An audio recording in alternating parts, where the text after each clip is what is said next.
एक समय की बात है, किसी गांव में सोनू नाम का एक व्यक्ति रहता था। सोनू की शादी जूही नाम की एक बहुत ही सुंदर लड़की से हुई थी।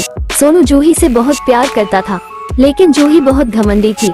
वो सोनू से नहीं बल्कि अपनी सुंदरता से प्यार करती थी। एक दिन सोनू काम से थका हारा अपने घर आया तो उसने जूही से कहा, जूही, क्या खाना तैयार है? मुझे खाना दे दो, बहुत भूख लगी है। खाना तो तैयार है, पर आप देख नहीं रहे। मैंने अभी अपने हाथों में मेहंदी लगाई है, आप खुद ले लीजिए। सोनू ने अपनी बीवी की बात सुनकर खुद ही खाना निकालकर खा लिया और वहां से चला गया। उसके बाद वो जब अगले दिन घर आया तो उसकी पत्नी ने उससे बोली, सुनिए जी, मुझे आप कल मेले लेकर जाना। मुझे कई सारे गहने, कपड़े और सुंदर सुंदर सैंडल खरीदनी है। जूही, मेरे पास इतने पैसे नहीं है जो मैं तुम्हें ये सब खरीदारी करवाऊं। जो थोड़े बहुत पैसे हैं उनसे मुझे खेती के लिए बीज खरीदने हैं। तभी जूही ने गुस्से में कहा, आपके पास दुनिया को बांटने के लिए पैसे हैं, पर मेरे लिए आपके पास पैसे नहीं है। हे भगवान, मेरी शादी ऐसे कंजूस आदमी से क्यों हो गई? सोनू पूरी रात अपनी पत्नी के तानों से इतना दुखी हो गया, उसे नींद ही नहीं आई और वो पूरी रात सोचता रहा, आखिर मेरी पत्नी को मुझसे प्यार क्यों नहीं है? वो हमेशा अपने बारे में क्यों सोचती है? जब सुबह हुई तो वो अपने काम के लिए निकल गया। रास्ते में उसे एक बड़ा पत्थर मिला। पत्थर देखकर, अरे, ये इतना बड़ा पत्थर यहाँ बीच सड़क पर कैसे आया? इस पत्थर से किसी को चोट लग सकती है। मैं इसे सड़क के किनारे रख देता हूँ।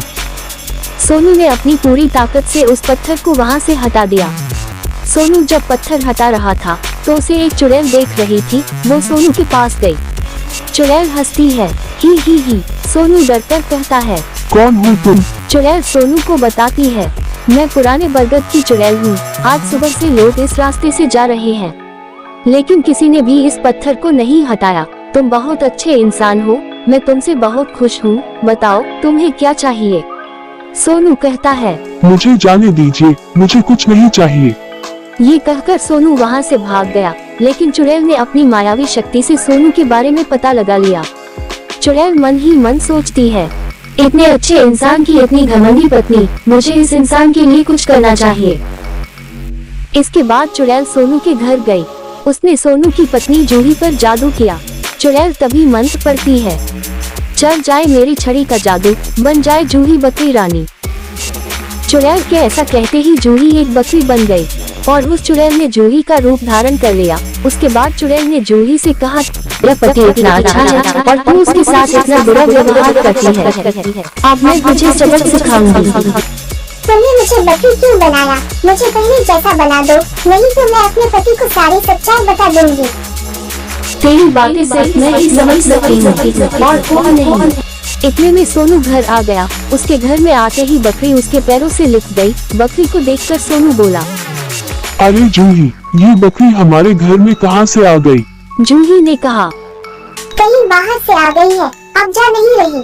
सोनू ने कहा, रहने दो इसे यहीं। आप हाथ मुंह धो लीजिए, मैं आपके लिए खाना लगा देती हूँ।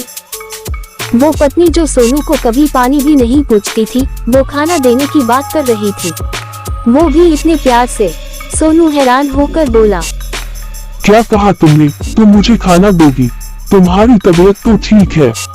मुझे पता है, मैंने आपके साथ बहुत बुरा बर्ताव किया है, लेकिन वो मेरी नासमझी थी, मुझे माफ कर दीजिए। सोनू जूही की बातें सुनकर बहुत हैरान हो गया और उस दिन के बाद से जूही सोनू का बहुत ख्याल रखने लगी। सोनू अपनी पत्नी में ये बदलाव देखकर बहुत हैरान भी था और खुश भी। उनके घर में रह रही बकरी ये सब देखकर बहुत चिढ़ती थी, लेकिन चुड़ैल के जादू के सामने वो बेबस हो जाती थी। एक दिन सोनू जूही से बोला, जूही, चलो आज हम कहीं बाहर घूमने चलते हैं। आज मैं तुम्हें खरीदारी कराऊंगा।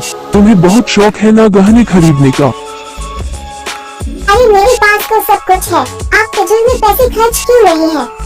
सोनू हैरानी से कहता है, तुम इतना कैसे बदल गई जूही? मुझे कभी कभी विश्वास नहीं होता कि तुम वही जूही हो जिसे अपनी सुंदरता पर इतना घमंड था और जो बात बात पर मुझसे लड़ा करती थी। सोनू के बार बार कहने पर जूही बाजार जाने के लिए तैयार हो गई, लेकिन जूही जैसे ही तैयार होने के लिए अपने आप को शीशे में देख रही थी, उसी समय सोनू वहां आ गया और उसने अपनी पत्नी को शीशे में चुड़ैल के रूप में देख लिया। ये देखकर वो दंग रह गया और डरकर बोला, तुम जूही नहीं हो, तुम तो वही चुड़ैल हो जो उस दिन मुझे रास्ते का पत्थर हटाते हुए मिली थी। तुमने मेरी बीवी के साथ क्या किया? कहाँ है वो? सोनू की बात सुनकर चुड़ैल अपने असली रूप में आकर कहने लगी, मुझे माफ कर दो सोनू, मैं तुम्हें धोखा नहीं देना चाहती थी, लेकिन तुम बहुत अच्छे इंसान हो और तुम्हारी पत्नी तुम्हारे साथ बहुत बुरा बर्ताव करती थी, जो देखकर मुझे अच्छा नहीं लगा। इसी कारण मैंने ये कदम उठाया और तुम्हारी पत्नी के साथ मैंने कुछ नहीं किया। ये जो बकरी तुम्हारे घर में रह रही है, यही तुम्हारी पत्नी है। चुड़ैल ने सोनू को सारी सच्चाई बताने के बाद जूही को दोबारा इंसान बना दिया। उसके बाद चुड़ैल बोली, सोनू, अगर मैं चाहती तो तुम्हारी पत्नी को मार भी सकती थी, लेकिन मैंने ऐसा नहीं किया क्योंकि मैं तुम्हारी पत्नी को बस ये दिखाना चाहती थी कि अपने पति के साथ कैसे व्यवहार किया जाता है।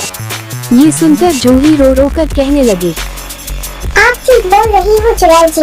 मैंने अपने सुंदरता के घमंड में इतनी अंधी हो गई कि मैंने अपने पति को कभी कुछ नहीं समझा। आज के बाद मैं ऐसे कुछ नहीं करूँगी। आप दोनों मुझे माफ कर दीजिए।